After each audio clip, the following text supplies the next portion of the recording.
मेरा नाम सरिता है। मैं बहुत ज़्यादा खूबसूरत थी। मेरी ज़िंदगी में सब कुछ ठीक ठाक था।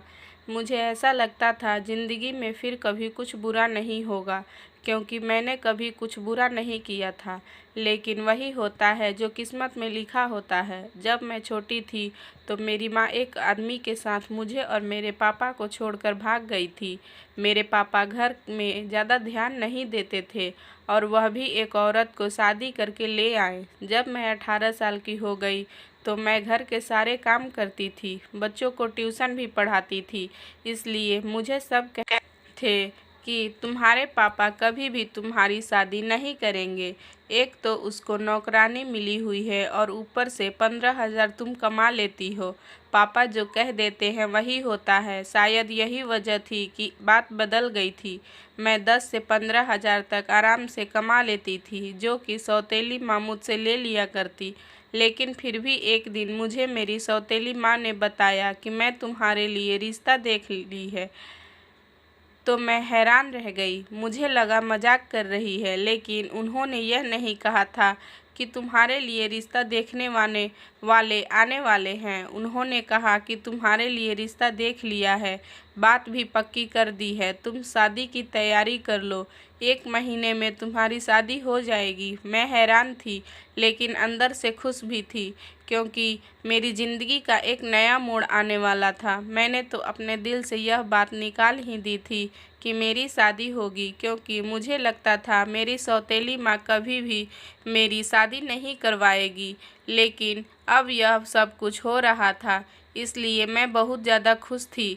शादी की तैयारी में लग गई। शादी की रात भी बहुत अधिक कुछ अजीब हुआ। मैंने अपने पति को देखा ही नहीं था। हम लोगों को साथ बैठाया, लेकिन मैं नीचे देख रही थी। इतनी हिम्मत कहाँ होती है दुल्हन में कि वह सर उठा ले और गर्दन घुमाकर अपने पति को देखे, 2 पल देख ले। मैंने भी नहीं देखा था। उसके बाद जब मैं कमरे में बैठी थी तभी अपने पति को देखा तो पता चला कि वह बहुत अच्छा इंसान है। उसने पहले ही दिन मेरा बहुत सम्मान किया। उनके घर में सिर्फ उनकी माँ थी और एक बहन थी, और बहन का एक बेटा था। उसने मुझे बताया कि मेरी बहन का बेटा मेरे बच्चे की तरह है, पर मुझे बहुत लगाव है। वैसे तो उसकी उम्र 14 साल है, लेकिन मेरे लिए वह इससे भी ज़्यादा छोटा है, क्योंकि उसने कहा कि वह 2 साल का था तभी उसके पापा इस दुनिया से चले गए थे और वह कुछ जानता नहीं था। इसलिए उसके पापा की जगह मैंने ले ली और रोज़ रात को मैं उसे अपने सीने पर सुलाया करता। तब से वह मेरे लिए ऐसा है जैसा मेरा अपना बच्चा हो। मेरी ननद के बेटे का नाम सिद्धू था।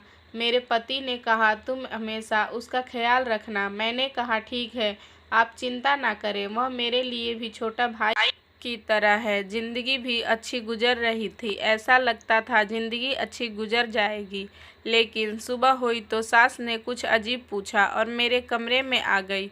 मुझे इतनी शर्म आ रही थी, मैं पानी पानी हो रही थी। मैं सोचने लगी, औरतें इस तरह की हरकतें क्यों करती हैं। उसके बाद मैं अपने भांजे के पास थोड़ी देर बैठ गई। मेरी सास ने कहा अब तुम तैयार हो जाओ और रोज़ तुम्हें देखने के लिए रिश्तेदार आएंगे। शादी धूमधाम से हुई है, जबकि इतने पैसे नहीं थे, लेकिन बारी बारी सब लोग तुम्हें देखने के लिए आएंगे और जो भी पैसे देंगे वह मुँह दिखाई में देंगे, तो वह मुझे दे देना। मैंने कहा ठीक है। मेरी सास खड़ूस थी, लेकिन भांजा अच्छा था। पहले मेरे साथ हंसी मजाक कर रहा था, फिर उसने अजीबोगरीब पूछा कमरे में मामा क्या कर रहे थे। मुझसे पूछने लगा आप और मामा क्या कर रहे थे। मैंने कहा हम लोग बातें कर रहे थे। उसने कहा नहीं, आप लोग जल्दी सो गए थे, आपके कमरे की लाइट ऑफ हो गई थी। मैंने देखा था। मैं हैरान रह गई। मैंने कहा यह हमारे कमरे के बाहर बैठा था, कहीं इसने हमारी बातें तो नहीं सुन ली। मुझे बहुत शर्मिंदगी हो रही थी, लेकिन वह आराम से बातें कर रहा था, जैसे उसे कुछ पता ही नहीं है। इसलिए मैंने भी ज़्यादा बात नहीं की। कहने लगा आप कहाँ सोती हैं, मामा किधर सोते हैं। फिर पूछने लगा क्या आप लोग एक साथ हैं। मुझे बड़ी शर्मिंदगी हुई। शाम को मैंने यह बात अपने पति को बताई, कि वह इस तरह के सवाल पूछ रहा था। अजीब बात है, इतने छोटे बच्चे के दिमाग में इतने सारे सवाल। मेरे पति ने कहा, मैंने तुम्हें कहा था कि तुम्हें उसका ख्याल रखना है। तुम पहले ही दिन उसकी शिकायत भी करने लगी हो। मैंने कहा कि मैं शिकायत नहीं कर रही हूँ, लेकिन आजकल के बच्चों के दिमाग में इस तरह के सवाल नहीं होने चाहिए।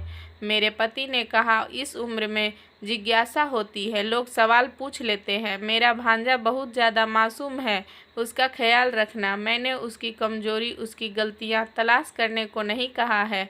वह बेचारा तुम्हारे आगे पीछे घूमता फिरता है, मामी मामी कहते उसका मुंह नहीं थकता, और तुम हो कि उसके लिए इस तरह सोच रही हो। मैं तो हैरान थी कि मेरे पति को क्या हो गया था कि अपने भांजे के लिए बहुत ज़्यादा इमोशनल हो गया था। यह बात समझने में मुझे ज़्यादा देर नहीं लगी कि अगर मुझे अपने पति को खुश रखना है तो उनके भाई समान उनके भांजे की कोई भी बुराई नहीं करनी होगी, उसे बुरा लग जाएगा। उसके बाद मैंने ऐसा कुछ भी नहीं किया। अभी हमारी शादी को 1 हफ्ता हुआ था।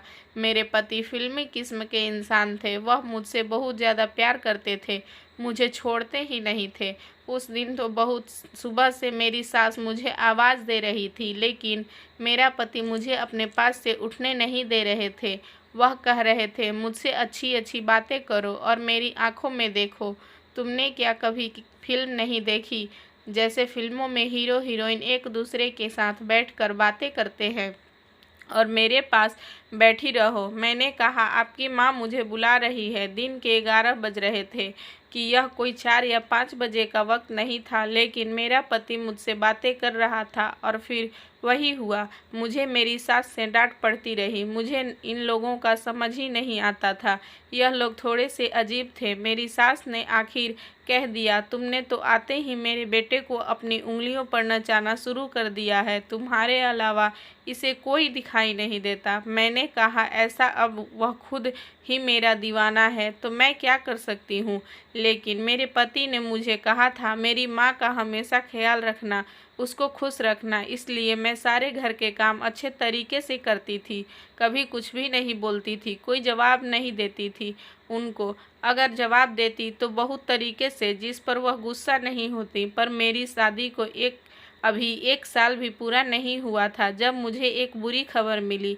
वह यह है कि मेरा पति इस दुनिया से चला गया। मैं परेशान हो गई और सोचने लगी कि यह खबर झूठी लेकिन जब लाश को घर लाया गया तो हमारे होश ही उड़ गए और मेरी सास, मेरा भांजा और मेरी ननद, हम बुरी तरह चिल्ला रहे थे, रो रहे थे, भगवान से प्रार्थना कर रहे थे कि यह खबर भी झूठी हो। पर मेरा पति इस दुनिया से जा चुका था। यह दुख मेरे लिए बहुत बड़ा था। मेरे माँ बाप ने कहा, यह दुख तुम अपने ससुराल में ही पूरा करो, उसके बाद हम तुम्हें आकर ले जाएंगे। मैं रोती रही, तड़पती रही। मेरी सास मुझे कहती रही कि जब से तू आई है तूने मेरे बेटे को खा लिया, तेरे कदम ही मनहूस हैं। इस घर का वारिस चला गया, मेरा बेटा चला गया, सब कुछ बर्बाद हो गया, सब कुछ खत्म हो गया, तूने किया है। यह 4 महीने ताने सुनने में ही गुजरे थे, लेकिन उसके बाद यह वक्त ख़त्म हो गया तो मैं सोचकर थोड़ी बेफिक्र थी, अपनों के साथ चली जाऊंगी। वैसे भी अब मेरी ज़िंदगी में खुश रहने के लिए क्या रह गया था। पापा ही थे मेरे अपने, बाकी तो मेरी माँ भी सौतेली थी। जब मेरी सौतेली माँ और मेरे पापा मुझे वापस लेने के लिए आए, ऐसी बात की सब हैरान रह गए। मेरी सास का कहना था कि मैं इसे वापस नहीं भेज सकती, यह मेरे बेटे की विधवा है। मेरे पापा ने कहा, आपका बेटा इस दुनिया में नहीं रहा, इसका यहाँ पर क्या काम। लेकिन मेरी सास का कहना था, इसकी वजह से तो मेरा बेटा गया है, अब यह भी चली जाएगी। क्या मेरे घर में कमाने वाला कोई भी नहीं है। मेरी एक बेटी है जो विधवा है, उसका एक बेटा है जो अभी स्कूल में पढ़ता है। तो फिर क्या हम भूखे मर जाएंगे। यह मेरे बेटे की जगह कमाई करेगी और हमारा घर चलाएगी। मेरे पापा और मम्मी ने कहा, यह तो बहुत ही बुरी बात है, ऐसा नहीं होना चाहिए।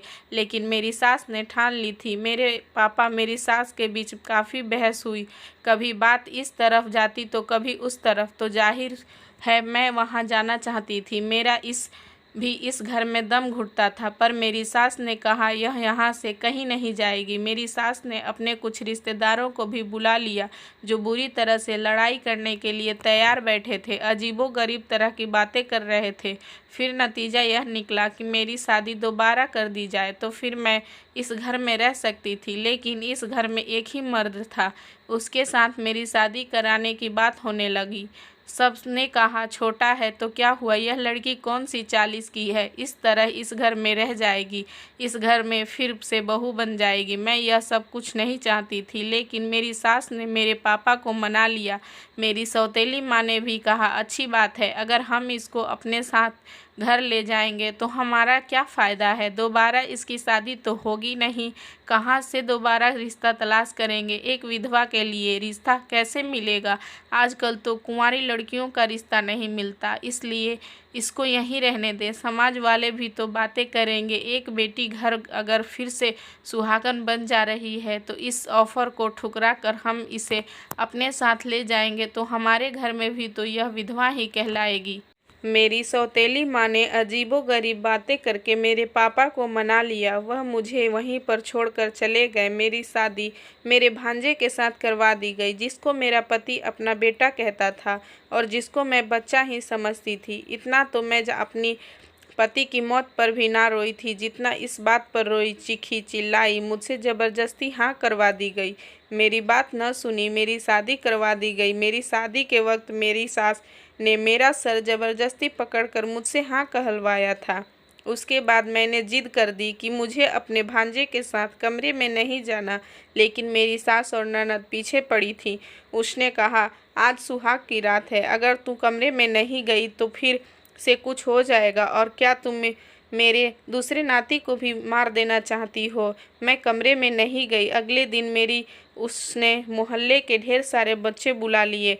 मैं रोज़ 40 से 60 बच्चों को पढ़ाती थी। मेरा दिमाग बहुत ज़्यादा ख़राब हो जाता था, मैं बहुत ज़्यादा थक जाती थी, सारे दिन घर के काम भी करती थी। एक हफ्ता इसी तरह बीत गया। मैं अपने भांजे के कमरे में जाने से घबराती थी, नहीं जाना चाहती थी। मुझे लगा वह बच्चा है, मेरा उसके साथ रिश्ता करवा दिया, बस वह उसके कमरे में रहे और मैं अपने कमरे में। उसके कमरे में जाकर क्या ही करना था। कुछ दिनों तक तो इस तरह बीत गए। मैं एक दिन यह देखकर हैरान रह गई, मेरा भांजा खुद यह कह रहा था कि मेरी पत्नी को मेरे कमरे में भेजो, लेकिन मुझे पता था वह बच्चा है, उसे इन सारी बातों का पता नहीं, इसलिए वह कह रहा है। वह खुश हो रहा है। एक तो उसकी शादी हो गई, वह भी इतनी जल्दी, उसके लिए यह सब कुछ नया था। मैं हैरान रह गई कि उसके दिमाग में भी ऐसी बातें तो पहले ही दिन से थी। समझ गई थी कि उसे ऐसी चीज़ों का शौक़ है, लेकिन उसे यह नहीं पता था कि पत्नी क्या होती है। मेरी ज़िंदगी बर्बाद हो गई थी, मेरी ज़िंदगी में अब कुछ भी नहीं था। मैंने एक दिन सोच लिया कि मैं इस घर से भाग जाऊंगी। यह कोई इतना ज़्यादा मुश्किल नहीं था, इसलिए मैं एक दिन घर से निकली, लेकिन मेरे भांजे को पता चल गया। उसने कहा फ़िक्र ना करें, मैं आपकी मदद करूंगा, जो भी आप कहेंगी मैं वही करूंगा, फ़िक्र मत करो, आपको कोई दिक्कत नहीं होगी, मैं आपका पूरा ख्याल रखूंगा। वह बातें तो इस तरह कर रहा था जैसा कि मैं सुनना चाहती थी। मैं बुरी तरह रोने लगी। मैं भी घर से भागना नहीं चाहती थी। भाग कर कहाँ जाती, एक बार भाग जाती तो मुझ पर ठप्पा लग जाता कि यह घर से भाग गई है। मैं एक इज्जतदार बाप की बेटी थी, मैंने सारी ज़िंदगी इज्जत से गुजारी थी, मैं अपनी बाप का नाम कैसे बदनाम कर सकती थी। मैं बुरी तरह रोने लगी और अपने पति के साथ वापस आ गई। ऐसा पति नहीं चाहिए था। मेरा दिल नहीं कर रहा था उसे पति कहने का। सुबह इस बात की खबर मेरी ननद सास को भी हो गई, लेकिन मेरे देवर ने सब कुछ संभाल लिया, वरना मुझे बहुत डांट पड़ती और मैं ऐसा नहीं चाहती थी। उसके बाद मेरी ननद को बैठे ना जाने क्या हो गया, उसने शोर करना शुरू कर दिया। उसने कहा आज तो तुम मेरे बेटे के कमरे में जाओगी, तुमने तमाशा बना लिया। इसकी पत्नी एक साथ नहीं रहेंगे तो क्या अलग अलग रहेंगे, यह बात बिल्कुल भी अच्छी नहीं है। मैंने बहुत सोचा। मेरी सास ने ज़बरदस्ती मुझे फिर से दुल्हन बनने को कहा, मुझे दुल्हन बनाकर कमरे में भेज दिया। एक पल को मैंने सोचा कि मैं अंदर से कमरे को ताला लगा लूं, लेकिन मैं ऐसा नहीं कर पाई क्योंकि दरवाज़ा खुला कर दिया था। थोड़ी देर बाद मेरा भांजा कमरे में आ गया। मैंने कहा यह तो बच्चा है, इसे डरा धमका कर सुला दूंगी, मुझे परेशान होने की ज़रूरत ही नहीं। क्या है, मेरी सास भी खुश और मैं भी खुश। किसी को क्या पता चलेगा कि कमरे के अंदर क्या हो रहा है। यह ख्याल मुझे पहले क्यों नहीं आया। उसने मुझे कहा कि तुम बहुत प्यारी लग रही हो। मैंने कहा ठीक है, अब तुम सो जाओ। मैं मेकअप और ज्वेलरी उतारने लगी। उसने कहा तुम बहुत अच्छी लग रही हो। मैंने कहा मैं अच्छी हूँ या बुरी, इससे तुम्हें कोई मतलब नहीं, चुप करके सो जाओ। मैंने उसे आखिरी बार कहा था, किसी बीवी की तरह नहीं बल्कि शायद उसकी माँ की तरह बोल रही थी, जो डांट कर सुला देना चाहती थी। लेकिन वह मुझे ऐसी नज़रों से देख रहा था जैसे किसी ने आज तक मुझे नहीं देखा था। मैंने कहा मेरी शक्ल क्यों देख रहे हो, चुपचाप सो जाओ। मैं अभी इस पर रोब जमाने की कोशिश कर रही थी। मुझे डर लग रहा था। मेरा हाथ पकड़ा और मुंह पर एक थप्पड़ दे मारा। मैं हैरान रह गई। उसने कहा तुम्हें तमीज़ नहीं है, अपने पति से किस तरह बात करते हैं। तुम मुझ पर चिल्ला रही हो, बेवकूफ़ औरत। मैंने कहा तुम अभी अभी ज़मीन से निकले हो नहीं हो और पति बनने चले हो। तुम मेरे पति नहीं हो, तुम्हारी उम्र ही क्या है। उसने कहा कि तुम मुझे पहले ही दिन से पसंद आ गई थी। तुम्हें पाने के लिए मैंने क्या कुछ नहीं किया। अपने बाप जैसे मामा को मारा क्योंकि मैं तुम्हें पाना चाहता था। यह सुनकर मेरी रूह कांप गई। उसने अपने मामा को खुद मारा था। उसने कहा मैंने अपने मामा को खुद मारा था। उसने कहा मैंने अपने मामा की कार की ब्रेक खोल दिया था, जिसकी वजह से जब वह थोड़ा आगे गया तो उसका ब्रेक पर कंट्रोल ख़त्म हो गया। उसका एक्सीडेंट हो गया। सबने यही समझा कि उसका हादसा हो गया, वह दुनिया से चला गया, जबकि यह सोचा समझा प्लान था। मैं हैरान रह गई। इस आदमी ने मेरे पति को मार डाला, जिसे मैं बच्चा समझ रही थी, और अभी मेरा पति बनना खड़ा था। यह कोई मासूम बच्चा नहीं था, यह एक शैतान था जिसने अपने मामा को मार डाला। इसका मामा जो इससे बहुत प्यार करता था, इसे अपने बच्चों की तरह समझता था। क्या यह ज़माना इतना बदल गया था? मुझे तो कुछ समझ नहीं आ रहा था। मैं वहाँ से भाग जाना चाहती थी। उसने मुझे अपनी तरफ खींच लिया, मगर जब से मुझे यह पता चला कि मेरे पति की मौत नहीं बल्कि एक साजिश थी, तो मैं एक हफ्ते तक बेहोश रही। मैंने सबको सब कुछ चिल्ला चिल्ला कर बताया, पर किसी ने मेरी बात का यकीन नहीं किया। इन्होंने कहा कि हो ही नहीं सकता, यह अपने मामा को कभी भी नहीं मार सकता। तुम झूठ बोल रही हो, क्योंकि तुम्हें इससे शादी नहीं करना चाहती थी। मेरे पास एक ही रास्ता था, मैं खुदकुशी कर लेती, वो भी नहीं करने दिया। आज भी इसी तरह से ज़िंदगी गुजार रही हूँ, मगर समझ नहीं आता मैं क्या करूँ। उसके बाद ज़िंदगी इसी तरह गुजरने लगी। मुझे भगवान ने एक बेटा दिया। मैं यह सोचकर उदास थी कि मेरी किस्मत बुरी है, मेरे बेटे की किस्मत भी बुरी हो गई। पर मेरा किस्मत इतना भी बुरा नहीं था, क्योंकि मेरे भांजे के साथ भी वही हुआ जो उसने अपने मामा के साथ किया। मैंने उसको पुलिस के हवाले कर दिया, उसके खिलाफ सबूत इकट्ठा कर रही थी। अब उसको उम्र कैद हो चुकी है। यह सदमा मेरी सास बर्दाश्त न कर पाई, वह भी मर गई। उसके बाद मैंने अपनी ननद की दूसरी शादी करा दी और वह भी बहुत खुश है। उसको एक अच्छा जीवन साथी मिला है और अब वह सारा घर मेरा हो गया। अब मैं अपने बेटे के साथ रहती हूँ, बच्चों को ट्यूशन पढ़ाती हूँ।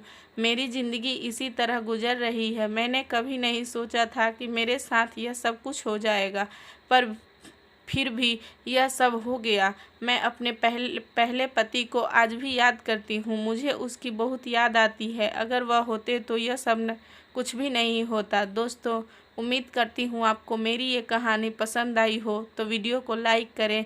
चैनल पर नए हैं तो चैनल को सब्सक्राइब करें, और हाँ, बेल आइकन ज़रूर दबाएं ताकि वीडियो की अपडेट आप सभी को मिल सके।